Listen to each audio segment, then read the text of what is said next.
In the middle of a valley, there was a house on the top of a low hill.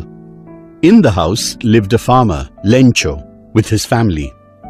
Lencho had been waiting for the rain desperately since the morning. The rain would have meant a good corn harvest. During the mealtime, it started raining. Huge mountains of clouds could be seen approaching. Lencho went out to enjoy the pleasure of feeling the rain on his body.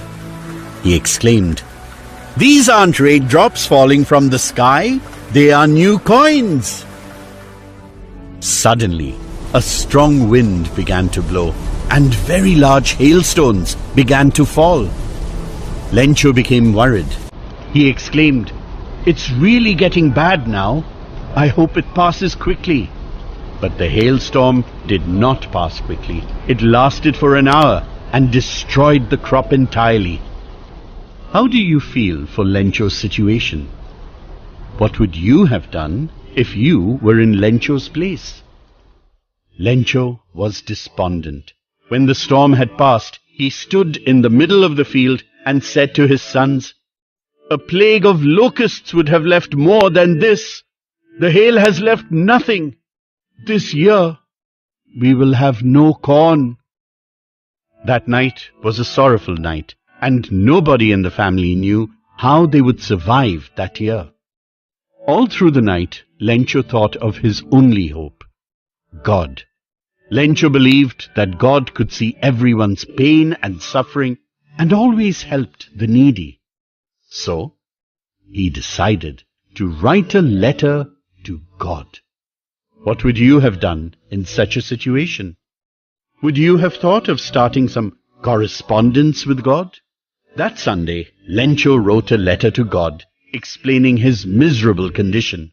He asked for 100 pesos to help him and his family survive until the next harvest. He wrote, "To God" on the envelope, put the letter inside, went to town and posted the letter. A postman saw the letter.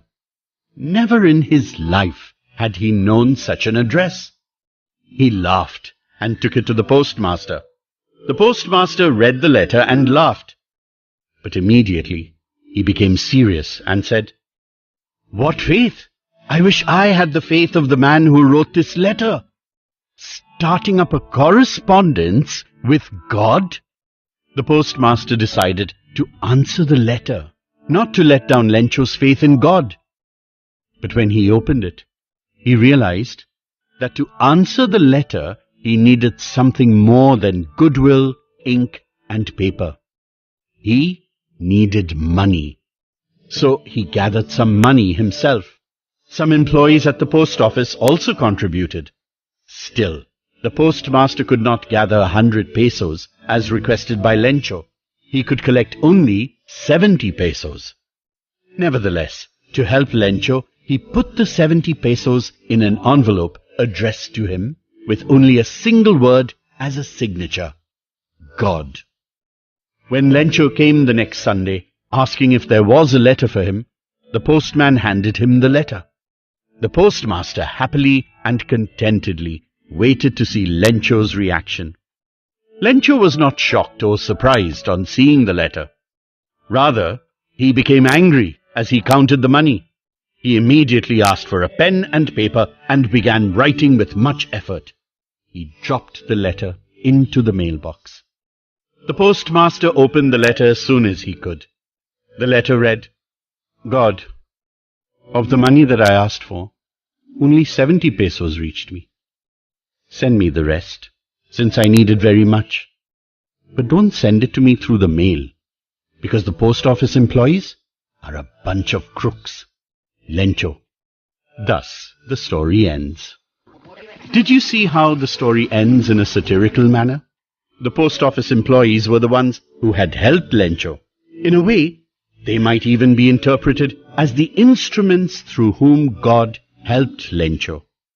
But perhaps because Lencho was not aware of the reality, he considered them to be a bunch of crooks. Had he known the reality, he would have been ever grateful to them.